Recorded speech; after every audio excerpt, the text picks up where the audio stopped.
শীতকালের বিকেল, এমনিতেই তাড়াতাড়ি অন্ধকার হয়ে যায়। তার উপরে আজ সকাল থেকে আকাশ মেঘলা। দুপুরের দিকে একবার ঝিরঝির করে বৃষ্টি পড়েছে। এখন অবশ্য বৃষ্টি নেই, কিন্তু আকাশে ঘন কালো মেঘ জমাট হয়ে আছে। উত্তরে বাতাস শুরু হয়েছে। বাতাসের বেগ ক্রমশ বাড়ছে। কাশীনাথ দ্রুত হাঁটছিলেন। মনে মনে ভাবছিলেন, আজ ডিসেম্বর মাসের 18 তারিখ, বোধহয় পৌষ মাস পড়ে গেছে। পৌষ মাসের প্রথম দিকে কোনো কোনো বছর খুব ঝড় বৃষ্টি হয়। কাশীনাথ একটা কুরিয়ার কোম্পানিতে কাজ করেন। চিঠিপত্র, ছোটখাটো জিনিস এইসব ঠিকানা খুঁজে পৌঁছে দিতে হয়। সময় মতো পৌঁছানোর জন্য আজকাল অনেকেই ডাকের বদলে কুরিয়ারের সাহায্য নেয়। একটু পয়সা বেশি লাগে, কিন্তু দরকারি চিঠি, কাগজ, জিনিস দ্রুত ও নিশ্চিত পৌঁছয়। কাশীনাথ আজ যে দিকটায় এসেছেন, এই দিকটা তিনি খুব ভালো চেনেন না। এই অঞ্চলের জন্য কুরিয়ার কোম্পানির আলাদা লোক আছে, কিন্তু কাশীনাথের সেই সহকর্মী অনুপস্থিত থাকায় তাঁর ওপরওয়ালা তাকে অনুরোধ করেছেন এই একটা চিঠি যেন তিনি আজকের মধ্যেই পৌঁছে দেন, খুব জরুরি। দমদমের পূর্ব দিকটা খুব ফাঁকা ফাঁকা। আগে তো লোকজন কিছুই ছিল না। এখন অবশ্য এদিক ওদিক 2-4 ঘর মানুষ, কিছু নতুন বসতি দেখা যায়। পুরনো বাড়িঘর যা ছিল তার অধিকাংশই বাগান বাড়ি, কোথাও কোথাও মাছের ভেড়ি, গদি ঘর আর 2-1টা কুঁড়ে ঘর। আজকাল অবশ্য এদিকে ইলেকট্রিক, টেলিফোন সবই এসেছে। মধ্যে মধ্যে হঠাৎ হঠাৎ কয়েকটা উঁচু ফ্ল্যাট বাড়ি কিংবা আলো ঝলমল কারখানা কেমন বেমানান দেখায়।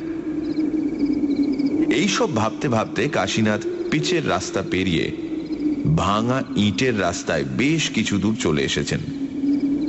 তার গন্তব্য চাঁদু রায়ের বাড়ি, 13 কবরখানা রোড। ঠিকানায় এরকমই লেখা আছে, তবে ব্র্যাকেটে লেখা আছে পূর্ব ঘুঘুডাঙ্গার 2 মাইল উত্তরে। ঠিকানায় 13 নম্বর এবং কবরখানা। এই রকম দুটো অশুভ ব্যাপার দেখে প্রথম থেকেই কাশীনাথের মনটা কেমন খুঁত খুঁত করছিল। তার উপরে ইতিমধ্যেই আকাশ রীতিমতো অন্ধকার হয়ে এসেছে। হঠাৎ জোর দমকা হাওয়া, সেই সঙ্গে বরফের মতো ঠান্ডা শীতের বৃষ্টি তোড়ে ধেয়ে এলো। একটা মোটা খদ্দরের পুরনো চাদর আছে কাশীনাথের। সেটা নিয়ে কোনো রকমে মাথা ঢেকে তাড়াতাড়ি হাঁটতে হাঁটতে তিনি চারদিকে তাকাতে লাগলেন। চারদিকে এবড়ো খেবড়ো মাঠ, বাড়িঘর বিশেষ দেখা যায় না। মাঠের মধ্যে অনেক দেওয়াল উঠেছে, বোধহয় ভবিষ্যতে হাউজিং হবে। মাইল খানেক আগে রাস্তার মোড়ে একটা ঝুপড়ি চায়ের দোকানে দাঁড়িয়ে এক ভাঁড় চা খেতে খেতে তিনি খবর নিয়ে শুনেছিলেন এটাই কবরখানা রোড। তার ধারণা ছিল 13 নম্বর বাড়ি খুব কাছেই কোথাও হবে, কিন্তু এত দূর পেরিয়ে এসেও এখনো 5-7টা বাড়িও কাশীনাথের নজরে পড়েনি।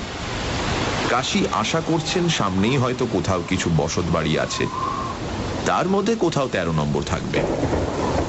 তার কারণ বিদ্যুতের আলোয় তিনি দেখতে পাচ্ছিলেন দূরে নতুন গাছের সারি, মানে সেখানে বোধহয় ভেড়ির বাঁধ আছে এবং এই রাস্তা সেখানে শেষ। সুতরাং 13 নম্বর বাড়িটা হয়তো দূরে নয়। মাছের আঁশটে গন্ধ বাতাসে পাওয়া যাচ্ছে। এই ঝড় বৃষ্টির মধ্যে মাছের ভেড়ি পর্যন্ত পৌঁছতে পারলে অন্তত মাথা গোঁজার একটা ঠাঁই হবে। কিন্তু ঝড় বৃষ্টির জোর বেগে এসেছে। এদিকে পায়ের নিচে এঁটেল মাটি, তাড়াতাড়ি হাঁটা যায় না। রাস্তায় দূরে দূরে 2-1টা আলো জ্বলতে দেখা যাচ্ছিল। বোধহয় লোডশেডিং হয়েছে কিংবা বিদ্যুতের তার ছিঁড়ে গেছে। চারদিক নিঝুম অন্ধকার। কাশীনাথ নিজেকে কেমন অসহায় বিপর্যস্ত বোধ করতে লাগলেন। গভীর ঠান্ডা শরীরের অন্তঃস্থলে প্রবেশ করছে। তাড়াতাড়ি হাঁটতে গেলে পা পিছলে যাচ্ছে। অন্তত একটা ছাতা থাকলে কিছুটা উপায় ছিল, কিন্তু এই হাওয়ায় ছাতা সামলানো দায় ছিল। সে যা হোক, এই সময়ে একটা প্রচন্ড বিদ্যুৎ ঝলকে কাশীনাথের চোখে পড়ল ডান দিকে রাস্তার অদূরে একটি পুরনো ভাঙা বাড়ি। অন্ধকারের মধ্যে একটু লক্ষ্য করতেই দেখতে পেলেন ভাঙা বাড়ির মধ্যে কোথাও একটা আলো জ্বলছে। বোধহয় কাঁচের জানলা আছে। সেই জানলা দিয়ে অতি ক্ষীণ আলো দেখা যাচ্ছে। কোনো কিছু না ভেবে এক দৌড়ে কাশীনাথ সেই বাড়ির সামনের বারান্দায় গিয়ে উঠলেন। পুরনো একটা কোঠা বাড়ি, সামনে পুরনো আমলের মতো চওড়া বারান্দা। বারান্দায় উঠে কাশীনাথ কিছুটা স্বস্তি পেলেন। সামনেই একটা ঘর, তাতে কোনো লোকজন আছে বলে মনে হচ্ছে না, তবে একটা খোলা দরজা দিয়ে একটু আলো দেখা যাচ্ছে। বোধহয় ঘরের কোথাও একটা লণ্ঠন জ্বলছে। তারই আলো কাশীনাথ রাস্তা থেকে দেখতে পেয়েছিলেন। এই সময় আরেকবার প্রচন্ড বিদ্যুতের ঝলকানিতে কাশীনাথ দেখতে পেলেন বারান্দার দেওয়ালে আলকাতরা দিয়ে মোটা মোটা টানে লেখা আছে 13। নিজের ভাগ্যকে এতক্ষণ দুষছিলেন কাশীনাথ। এবার মনে হলো ভাগ্যটা তত খারাপ নয়। বাড়িটা এত সহজে পেয়ে যাবেন সেটা তিনি ভাবেননি।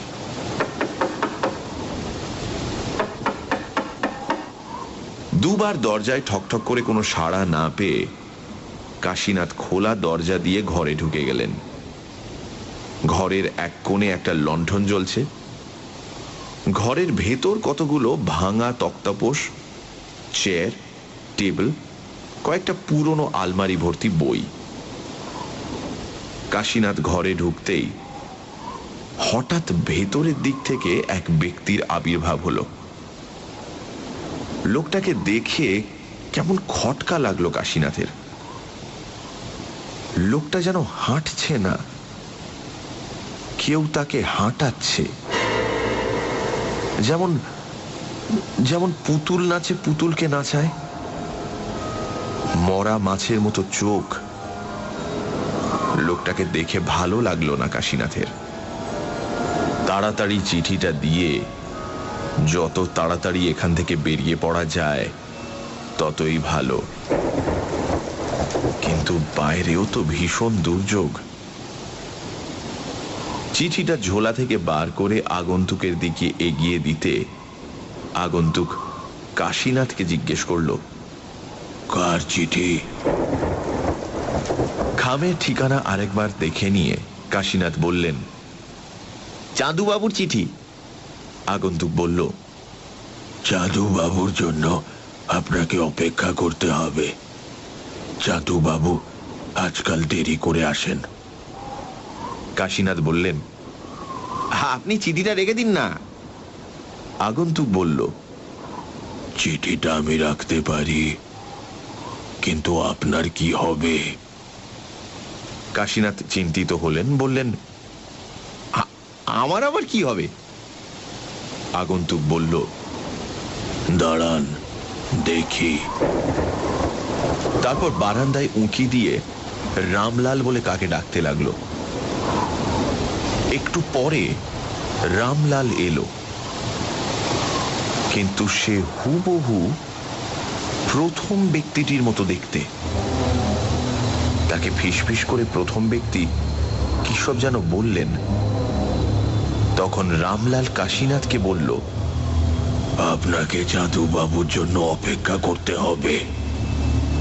ইতিমধ্যে প্রায় একই রকম দেখতে তৃতীয় এক ব্যক্তির আবির্ভাব হলো বাড়ির ভেতরের দিক থেকে। সেও এদের সঙ্গে নিচু গলায় সলা পরামর্শ করে বলল, আপনাকে জাদু বাবুর জন্য অপেক্ষা করতেই হবে। এইভাবে চতুর্থ, পঞ্চম, ষষ্ঠ একজন একজন করে ঘরে এলো, আর ঘর তাতে প্রায় ভরে গেল। সকলেই একই রকম শলা পরামর্শ করে, তারপর বলে যায় এক কথা, জাদু বাবুর জন্য অপেক্ষা করতেই হবে, জাদু বাবুর জন্য অপেক্ষা করতেই হবে, জাদু বাবুর জন্য অপেক্ষা করতেই হবে। যতবারই একজন ঢোকে কাশীনাথ ভাবেন এই বুঝি চাঁদুবাবু, কিন্তু তা নয়।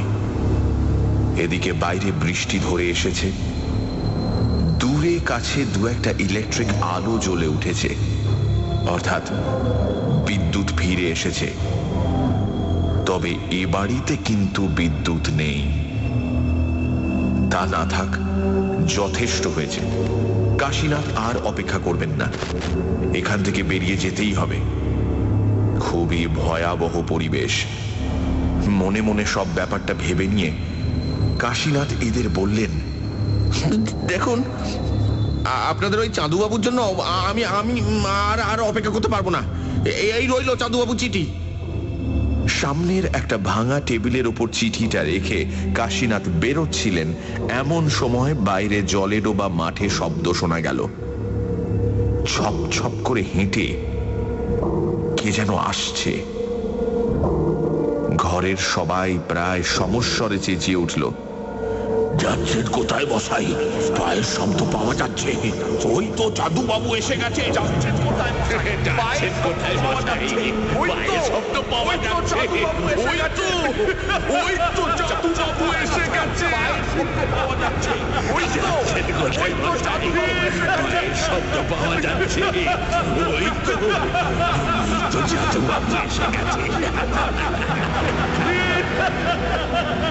ঠিক তখনই লণ্ঠনটা যেদিকে জ্বলছে সেই দেয়ালে একটা বড় ফটোর দিকে চোখ পড়ল কাশীনাথের।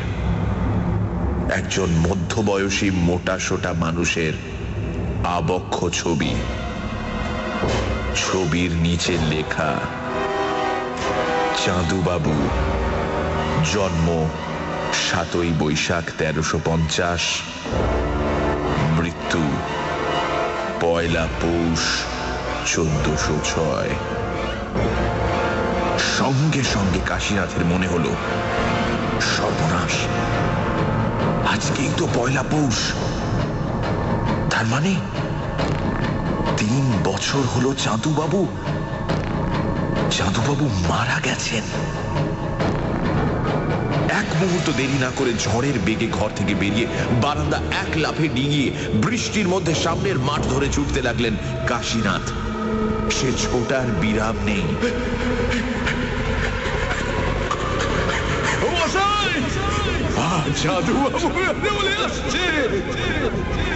আমি চাঁদুবাবু।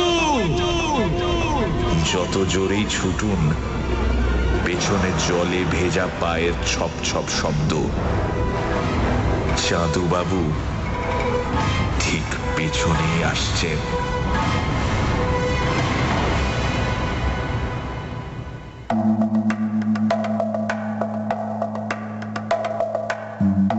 শুনছিলেন চাঁদুবাবু, রচনা তারাপদ রায়, গল্প পাঠে মীর, গল্পের সূত্রধার দীপ, শব্দগ্রহণ, আবহ সঙ্গীত এবং স্পেশাল এফেক্টসে রিচার্ড, পরিকল্পনা ও পরিচালনায় ইন্দ্রাণী। রেডিও মির্চির তরফ থেকে আন্তরিক ধন্যবাদ পত্র ভারতীর শ্রী ত্রিদীপ কুমার চট্টোপাধ্যায়কে আমাদের পাশে থাকার জন্য। আগামী সপ্তাহে ঠিক এই সময় আরও একটি রোমাঞ্চকর গল্প নিয়ে হাজির হবে সানডে সাসপেন্স।